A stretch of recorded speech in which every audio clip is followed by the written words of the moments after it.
We are just one day away from Notre Dame playing the Wisconsin Badgers in Soldier Field, Chicago. It is going to be a great game. College Game Day will be there. Fox Big Noon kickoff, and the game will be noon Eastern time on Fox. I'm Mike Singer, blueandgold.com, with Tim Hyde, longtime football coach. And we are going to discuss and give our final thoughts, predictions ahead of this game. Tim, man, where do we start? Jack Coan? How about that? This is the Jack Coan Bowl between his former team and his current team. What do you expect from Jack Coan? I know you're pretty fired up to talk about the term game manager when it comes to him. Yeah, game manager. That's been my favorite thing on Blue and Gold lately, is hearing the term game manager. But yeah, you talk about the Jack Coan Bowl. This is I think we've been talking about this since January.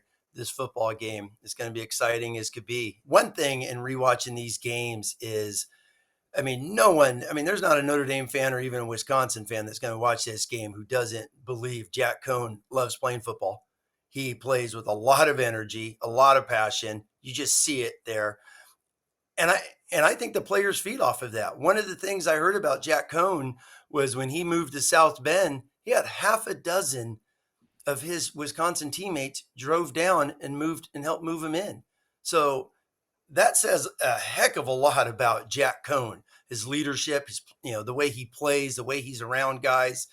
And I think that's taken shape there at Notre Dame. There's no doubt about it. And he is going to be ready to go out there and go play against some of his closest friends and go get a big W for Notre Dame.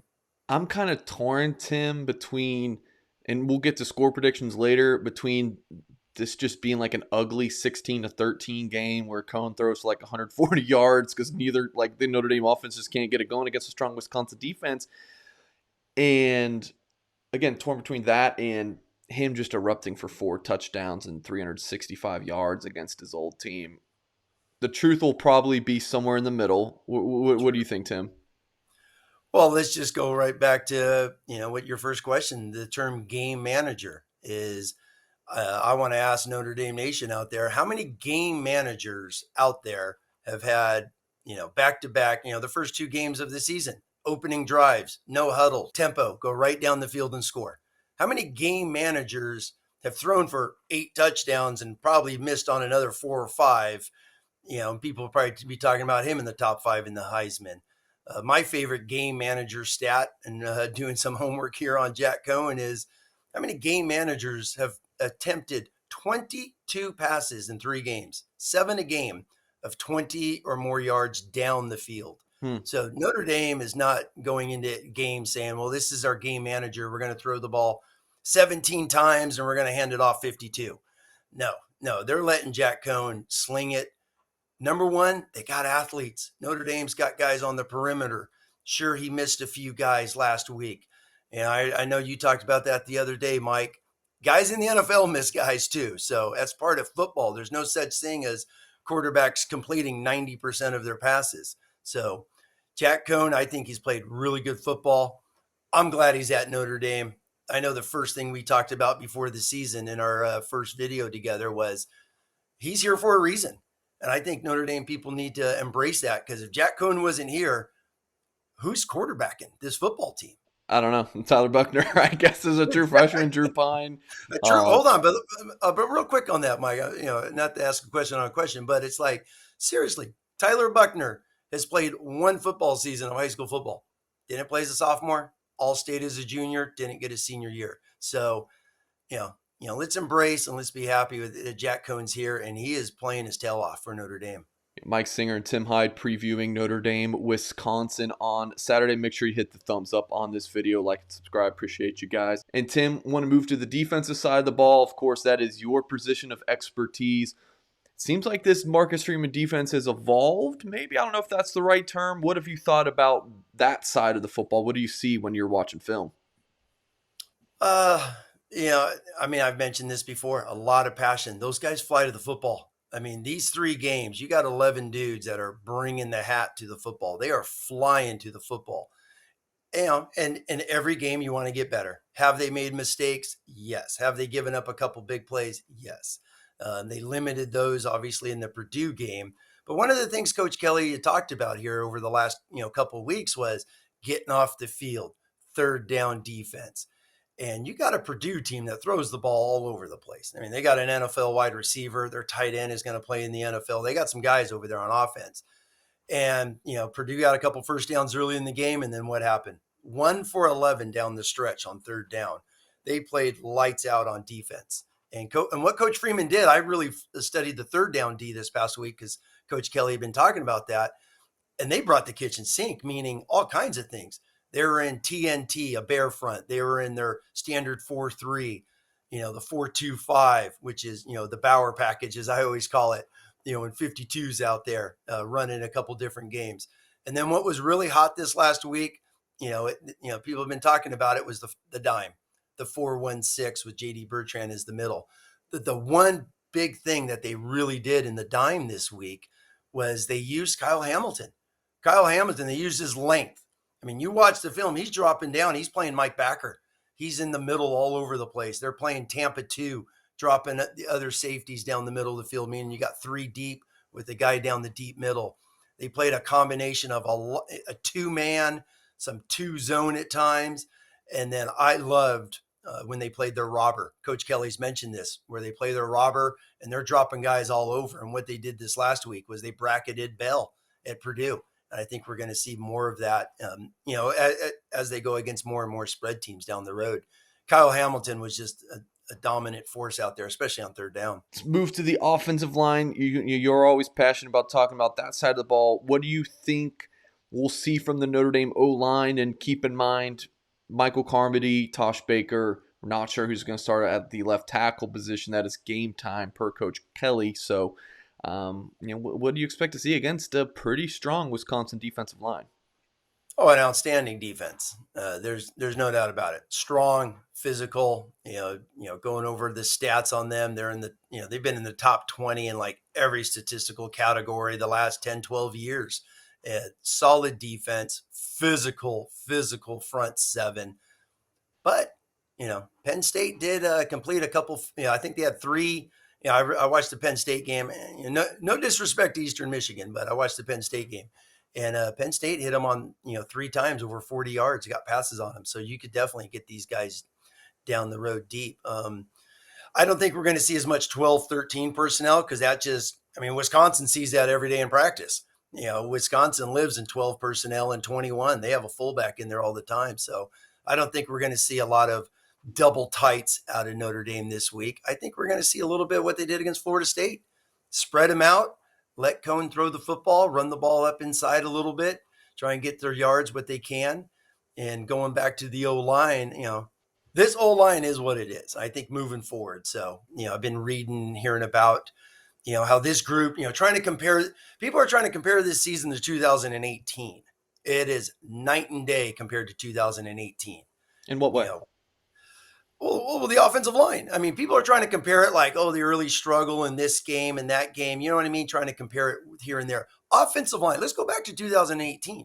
Everyone thinks the 2018 O-line was a rebuilt O-line because you lost, Nelson and McGlinchey, 2 of the greatest Notre Dame players ever. So, but in all honesty, they didn't. Their center was returning. Sam Estefur was a 3-year starter. Alex Bars had just been a starter at right tackle one season, a starter at right guard when they won the Joe Moore in 17. And then obviously you had Kramer and Hainsey were 50-50 guys in 17, full-time guys in 18. So you had Liam Eichenberg start for the first time, his 3rd year in the program. Completely different compared to Fisher, Carmody, and obviously Tosh Baker. Night and day compared to those groups. So this is a brand new unit.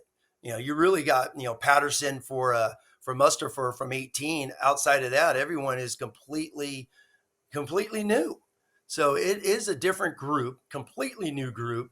The comparisons to 18 should be thrown out the window and let these guys develop and keep getting better. And one of the guys I saw getting better last week was Tosh Baker. I think they changed up his coaching and a little bit of his pass rush technique, or pass blocking, was he was setting so deep.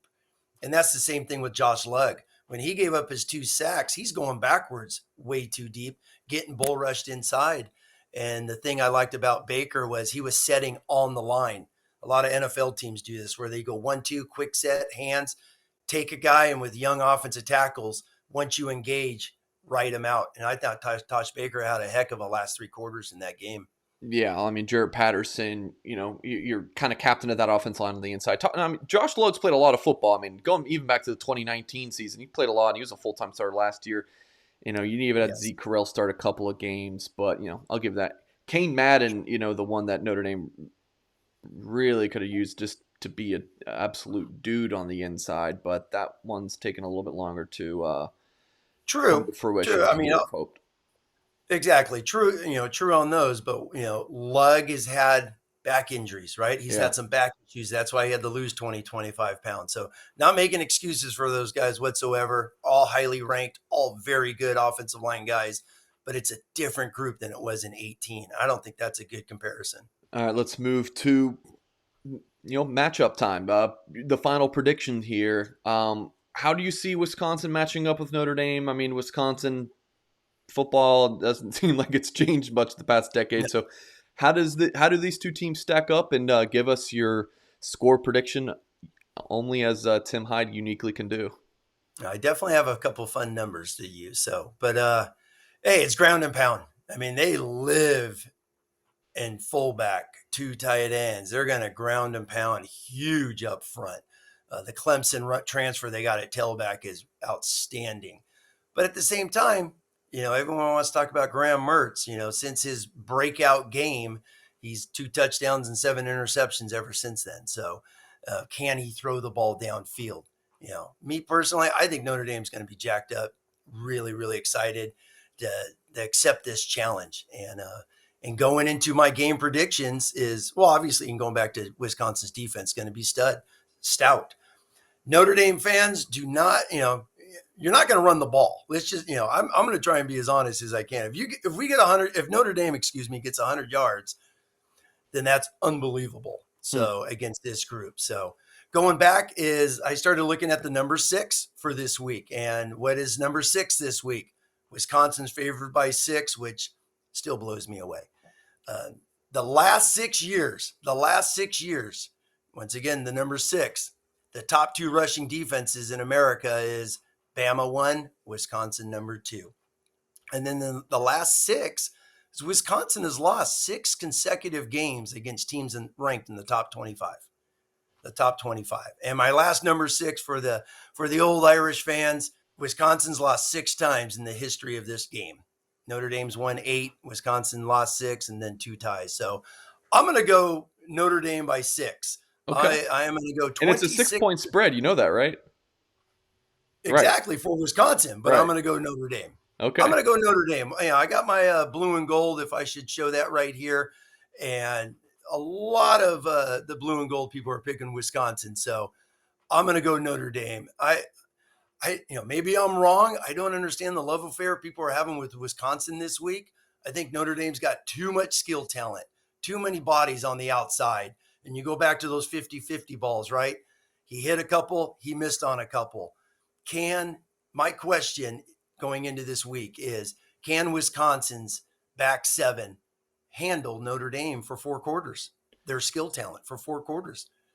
I'm going Wisconsin 24-23.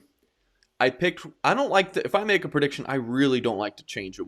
If it comes to recruiting, I just don't like to. So I picked Wisconsin to win because I didn't want to pick Notre Dame to go undefeated. I did not want to pick Notre Dame to lose a home game. Just refuse. I'm not going to do it. I don't have a good reason why. I just don't think Notre Dame's going to lose a home game. I'm not going to do it. The road games, Virginia Tech, Virginia, Florida State. I wasn't going to pick Notre Dame to lose any of those. I was left with Wisconsin. So I picked Notre Dame to go to 11-1 this season, Wisconsin being the lone loss. So I picked 24-23. I'm sticking with it. What do you think, Tim? Is Wisconsin going to run the ball for 350 yards against these guys, against Notre Dame's defense? So hit the under. Hit the under of 46.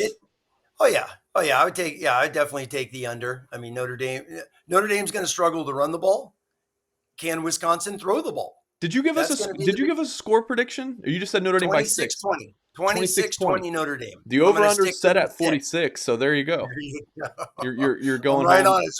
a little push right there for you. There you go. All right. Well, that's Mike Singer and Tim Hyde previewing Notre Dame, Wisconsin. Our final thoughts and predictions sponsored by Augie's Locker Room.